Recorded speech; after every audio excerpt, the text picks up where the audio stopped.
I couldn't believe my eyes. Two police officers stood at my front door, their squad car parked in my driveway, the very same driveway I owned but had been fighting to keep. My heart pounded, not out of fear, but out of sheer disbelief. Linda, my self-appointed neighborhood overlord, had actually called the cops on me. I had expected her to throw tantrums, to whine, maybe even threaten some sort of ridiculous lawsuit. But this was next-level entitlement. One of the officers adjusted his belt and gave me a tired look, the kind that suggested he had already dealt with one too many stupid calls today. "Sir, we received a complaint about you unlawfully blocking a shared driveway," he said, his tone neutral but firm. "The caller claims you put up a barrier restricting access to what she describes as community property." I almost laughed, but the sheer absurdity of the situation kept me rooted in place, my mouth slightly open. Shared driveway? Community property? The audacity of this woman was limitless. I took a deep breath, forcing myself to stay calm. "Officer, this is my private property. Linda has been using it as her personal parking lot, and when I told her to stop, she refused. So I put up a gate.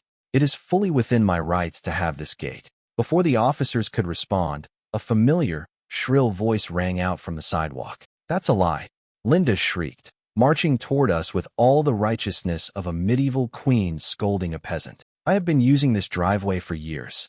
Years.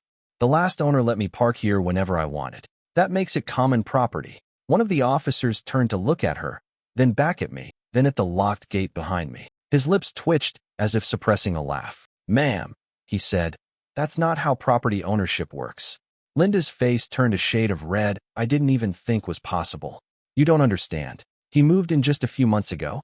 He doesn't get to change the rules just because he feels like it." I exhaled sharply, shaking my head. "There are no rules here, Linda. This is my property, legally documented. The fact that you got away with using it before doesn't mean you own it." For a moment, there was silence. The officers exchanged glances, probably wondering why they were even here. Then, to my absolute satisfaction, one of them actually chuckled. "Well, sir, everything seems to check out," he said, giving me an approving nod. "You have every right to block access to your own driveway." The other officer turned to Linda, who was now shaking with frustration. "Ma'am, you can't just claim someone else's property because you've been using it for a while. That's not how ownership works. If you continue trespassing or making false claims, legal action could be taken against you." Linda's eyes widened, as if she had just realized she wasn't going to get her way. For a second, she looked like she might argue further, but then her lips pressed into a thin line. She turned on her heel and stormed back to her house, mumbling under her breath about how unfair life was. The officers gave me a nod before heading back to their car, clearly amused by the whole situation. As they pulled away, I leaned against my gate, watching Linda disappear into her house. This war wasn't over. I knew that. It had started just a few weeks after I moved in. At first, it was small things. I'd find Linda's car casually parked in my driveway, and every time I confronted her about it, she would laugh it off. "Oh, don't be so uptight," she'd say, waving a dismissive hand as if I were the unreasonable one. The last guy never minded, but I minded. I didn't spend my hard-earned money on a house just to have my driveway treated like a public parking space. One night, I came home from work exhausted, only to find her car blocking my way entirely. I honked, expecting her to come running out with some half-baked excuse, but nothing happened. I had to park down the street and walk back home, fuming. The next morning, I knocked on her door. "Linda, you need to stop parking in my driveway. This is private property." She had the nerve to roll her eyes. "Oh, come on. It's just a driveway. It's not like you're using it 24/7. I clenched my jaw. "That's not the point. It's mine. You can't just claim it because it's convenient for you." She scoffed. "Wow, so much for being neighborly. The last owner was never this selfish." That's when I realized Linda operated on a level of entitlement I hadn't seen before. She genuinely believed that because she had gotten away with something for a long time, it somehow became her right. That's when I started taking real action. First, I put up no parking signs. They disappeared overnight. Then, I left a polite but firm note on her windshield, which I later found crumpled and thrown onto my lawn. The final straw came when I actually saw her giving instructions to one of her friends. "Oh, you can park in that driveway. It's fine. He doesn't mind." "Oh, I minded." That's when I decided to install a gate, a sturdy, steel-reinforced gate with a secure lock. I figured that would be the end of it. Linda would realize she had lost and move on. I had underestimated her ability to escalate. The morning after the gate went up, Linda was banging on it, shouting loud enough for the whole neighborhood to hear. "You can't do this," she screamed. "You're ruining the community spirit." I opened my front door and stared at her. "Community spirit doesn't mean letting people steal your property, Linda," she huffed, pointing an accusing finger at me. "I'm calling the HOA." I almost laughed. "This neighborhood doesn't even have an HOA. Her face twisted in rage, and she spun around, storming back to her house. Less than an hour later, the cops were at my door. And now, here I was, standing victorious as Linda retreated like a villain in a bad movie. But I knew she wasn't giving up. Not yet. This was just the beginning. The morning after Linda's humiliating defeat with the cops, I expected her to lay low, maybe even come to terms with the fact that the driveway was never hers to begin with. But no, that would have been too logical, too rational, and Linda was neither of those things. Instead, she doubled down. I first noticed it when I left for work. My driveway was thankfully still empty, but something felt off. It wasn't until I reached the end of my street that I saw Linda standing outside, talking to a group of neighbors. She was gesturing wildly, and while I couldn't hear what she was saying, I could tell she was trying to rally support. A few people nodded, but most just looked uncomfortable, the kind of half-hearted politeness people give when they are trying to escape a conversation. That night, I got home to find a car parked suspiciously close to my gate. It wasn't blocking my entrance, but it was just close enough to be irritating. Linda was standing outside, sipping coffee like she had just won a battle. I ignored her and unlocked my gate, but she couldn't resist getting the last word in. "You know," she said, her voice dripping with fake sweetness, "I've been talking to the neighbors. They all agree that you're being really selfish." I turned to look at her, raising an eyebrow. "Selfish? For using my own driveway?" She sighed dramatically, shaking her head as if I were some lost cause. "You're not from here, so you wouldn't understand. But this neighborhood used to have a real sense of community. People helped each other. They shared. And now you've come along, putting up gates and ruining that." I sighed sharply, debating whether to engage. But Linda thrived on attention, and I wasn't about to give her the satisfaction. I simply walked inside, letting the gate close behind me with a satisfying click. That should have been the end of it. It wasn't. The next morning, I woke up to find my no parking signs missing again. I had placed them up just days before, and now they were completely gone. I checked my security footage, and sure enough, there she was, sneaking up in the middle of the night, ripping the signs down with the smug satisfaction of someone who believed she was invincible. I couldn't just let this go. I printed out the footage, placed it in an envelope, and walked over to her house. I knocked twice. When she opened the door, she looked surprised to see me, like she hadn't expected me to fight back. "Oh, it's you," she said, feigning politeness. I held up the envelope. "You've been busy," I said. "I'd appreciate it if you stopped vandalizing my property." Linda scoffed, waving me off. "I have no idea what you're talking about." I smirked. "Then I guess you wouldn't mind if I showed this footage to the cops? Pretty sure they'd be interested in someone trespassing and destroying private property." For the first time, I saw a flicker of uncertainty in her eyes. It was brief, but it was there. She crossed her arms, her expression hardening. "I didn't do anything wrong. You're just trying to turn people against me." I shook my head, stepping back. "Linda, I don't need to turn people against you. You're doing a great job of that on your own." With that, I walked away, leaving her standing in her doorway, fuming. I thought that would be the last of her antics for a while. Again, I had underestimated her pettiness. Later that week, I noticed trash mysteriously appearing near my gate. At first, I thought it was just a coincidence. Maybe some raccoons got into someone's garbage, or the wind had blown it over. But then it kept happening. Bags of garbage strategically placed just outside my property line. It wasn't blocking me, but it was obvious. One evening, I came home to find an entire pile of discarded junk right near my driveway. Old furniture, broken boxes, a rusted-out bicycle. It was clearly meant to be a message. I had enough. I walked straight to her door and knocked harder this time. When she answered, she barely bothered to hide her smug expression. "Let me guess," she said, leaning against the door frame. "You're here to accuse me of something again?" I gestured toward the mess near my gate. "This is getting ridiculous, Linda." She blinked innocently. "Oh, I have no idea how that got there. Maybe people just think it's a dumping ground now that you put up that ugly gate." I clenched my jaw, forcing myself to stay calm. "Last warning. If you keep this up, I'll file a report. I have security cameras, and I'm not afraid to use them." Linda shrugged. "Go ahead, waste your time. The cops won't do anything over a little trash." I didn't respond. I just walked away.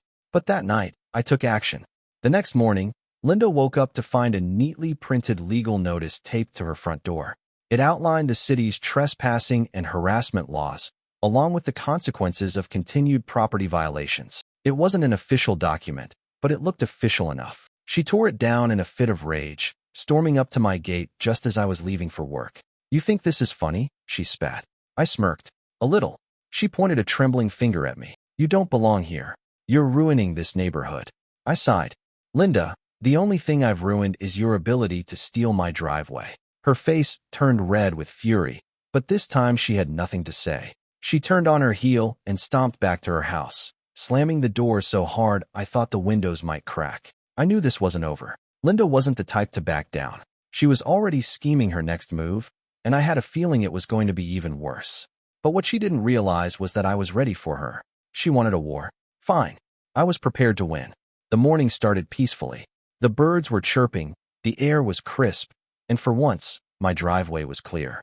It felt too good to be true, and of course, it was. As I stepped outside with my coffee, I noticed something strange. My gate, the one I had installed specifically to keep Linda from using my driveway, was slightly ajar. I knew for a fact that I had locked it the night before. I walked over cautiously, scanning for any signs of damage, and then, right there in the middle of my driveway, was Linda's car. Again, I clenched my jaw, already feeling the anger rise in my chest. She had done it. She had somehow found a way in. I marched straight over to her house and knocked on the door harder than I probably should have. I was done playing nice.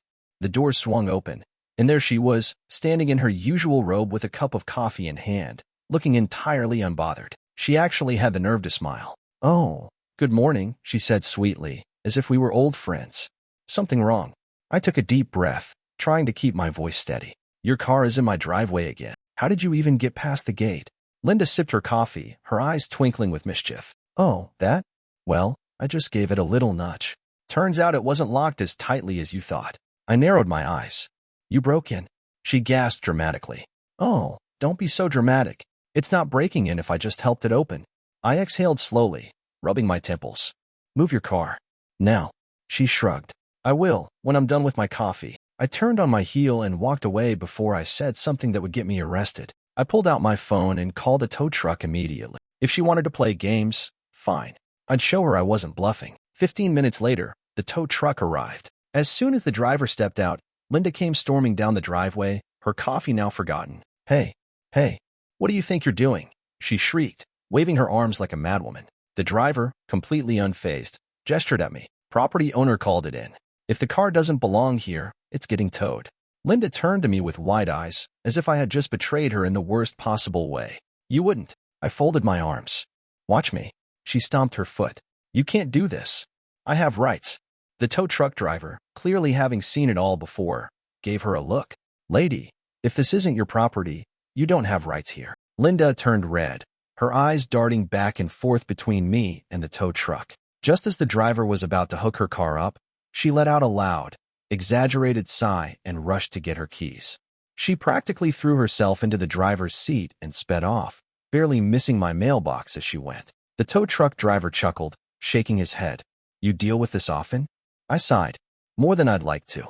He gave me a sympathetic nod before driving off, and I finally let myself relax. I figured that was the last I'd see of Linda for the day, but of course, I was wrong. That evening, I stepped outside to admire the peace and quiet, only to find Linda standing near my driveway holding a clipboard. Behind her stood 3 of our neighbors, all of them looking confused and uncomfortable. I crossed my arms. "Linda, what now?" She lifted her chin, her confidence fully restored. "I'm collecting signatures," she declared. "The neighborhood agrees that your driveway is a community space, and we demand that you take that gate down." I blinked at her. "You're serious?" She nodded, dead serious. "This neighborhood has been here for decades, and everyone agrees that we should share spaces for the good of the community." I looked at the 3 neighbors behind her, all of whom suddenly found the ground incredibly interesting. One of them, an elderly man named Greg, cleared his throat awkwardly. She just kind of showed up at my door. I didn't really sign anything." Another neighbor, a younger woman named Jessica, nodded. "Yeah, I just wanted to see what this was about." "I'm not signing anything either." Linda's confident expression faltered. "Well, that's because you haven't heard my full argument yet," she said quickly. I shook my head, utterly amazed at her persistence. Linda, let me be very clear. You have no legal claim to my property. None. You can get 100 signatures, and it wouldn't change that. She huffed, gripping her clipboard tighter. You're ruining the spirit of this community. I smirked. No, I'm ruining your ability to steal my driveway. Jessica chuckled, and even Greg cracked a smile. Linda, realizing she had no support, stomped off with her clipboard in hand, muttering about how unfair the world was. That night, I decided to take extra precautions. If she could get through my gate once, she could do it again. I installed a sturdier lock and added security cameras to the mix.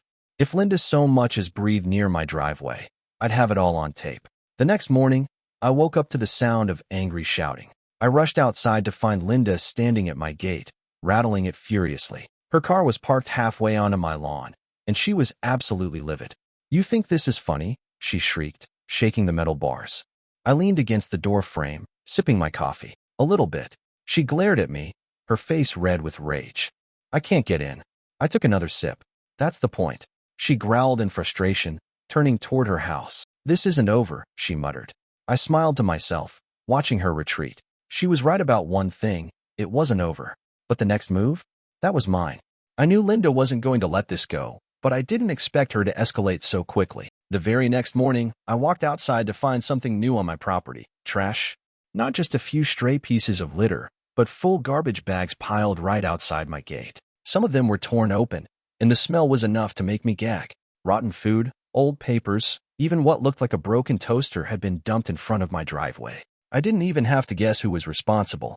I stood there for a long moment, trying to decide whether I should deal with the mess first or confront Linda immediately. As I debated, I heard a loud and obviously fake gasp from across the street. Oh no. Linda called out dramatically. What a mess. Looks like someone dumped their garbage here. What a shame. I turned to see her standing in her yard, arms crossed, watching me with a smirk. She wasn't even trying to hide it anymore. I sighed, shaking my head. Really? This is what we're doing now? She put a hand to her chest, feigning innocence. I have no idea what you're talking about. Maybe people think that since you're so exclusive with your little gate, this is just the town dump now. I clenched my jaw. She was trying to get a reaction out of me. She wanted me to explode, to give her a reason to play the victim. Instead, I pulled out my phone, snapped a few photos of the mess, and sent them straight to the city sanitation department. Then, I walked back inside, leaving the trash exactly where it was. A few hours later, I heard a knock at my door. When I opened it, I was greeted by a city official in a high-visibility vest. He had a clipboard in one hand and a notepad in the other. Sir, we received a report about illegal dumping on your property. I nodded. Yep, and I have security footage of who did it. He blinked, clearly surprised. Oh? Well, that's a first. I pulled up the footage on my phone, showing Linda sneaking over in the middle of the night with several garbage bags. She had clearly put effort into making sure they were spread out, making it look as messy as possible. The official sighed and shook his head. That's definitely illegal. I'll have a word with her. I watched as he marched across the street and knocked on Linda's door. She answered a moment later, putting on her best confused expression. I couldn't hear everything, but I caught the highlights. Him telling her she had been caught, her pretending to be outraged, her dramatic gasps of innocence. But the best part?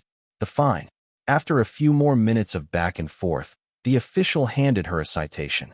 Linda's face turned an interesting shade of red as she read it, her mouth opening and closing like a fish out of water. The moment he walked away, she crumpled the paper in her fist and glared straight at me. This is harassment, she screamed. I grinned. No, Linda. This is consequences.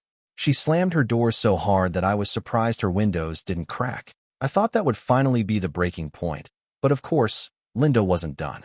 A few days passed, and things were quiet, too quiet. I knew Linda wasn't the type to back down after getting fined. She was plotting something, and I didn't have to wait long to find out what it was. One evening, I pulled into my driveway and immediately noticed something was off. There was a sign staked into my lawn, right near the sidewalk. I stepped out of my car and walked over to read it. Community petition, remove the unnecessary gate. Sign below to restore our neighborhood's friendliness. I actually laughed out loud. Linda had gone full campaign mode. There was a clipboard attached to the sign with a few signatures already on it, not many, but enough for her to think she had support. I took the clipboard, flipping through the names. A couple were familiar, some elderly neighbors who probably signed just to get Linda off their backs. But a few signatures stood out immediately, like Mickey Mouse and John Cena. Oh, this was too good. I walked straight to Linda's door and knocked. She answered almost immediately, as if she had been waiting. "Oh," she said, putting on a fake smile. "Decided to finally do the right thing?" I held up the clipboard. "Just wanted to let you know that Mickey Mouse and John Cena fully support your cause." Her face twisted in confusion. "What?" I flipped the pages and pointed at the fake names. "Nice turnout. Really impressive stuff." Her eyes darted across the signatures, and I could see the wheels turning in her head. "This is just a small start. Once people hear about how you're ruining this neighborhood, they'll all be signing." I shrugged. "Good luck with that." Then, for the cherry on top, I walked over to the sign, yanked it out of the ground, and handed it back to her. "You can keep this." She snatched it out of my hands, her whole face twitching with frustration. "You're a menace," she hissed. I smiled. "So I've been told." For the next few days, Linda sulked. She didn't bother me, didn't throw any more trash, didn't attempt to sneak into my driveway again. I thought maybe, just maybe, she was finally realizing she had lost. But then she went for the nuclear option. One evening, I was sitting on my porch when a white van pulled up. A man in a suit stepped out, holding a briefcase. He glanced at my house, then at a clipboard he was holding, then back at my house. I frowned. He walked up to my porch with purpose, adjusting his tie. "Are you the homeowner?" I set down my drink. "Yeah." "Who's asking?" He extended a business card. "I'm an attorney. I was contacted by a resident about a property dispute." I stared at the card, then at him. "Let me guess. Linda?" His lips pressed into a thin line. "I can't discuss details just yet, but I'd like to go over some information with you regarding property boundaries and public access rights."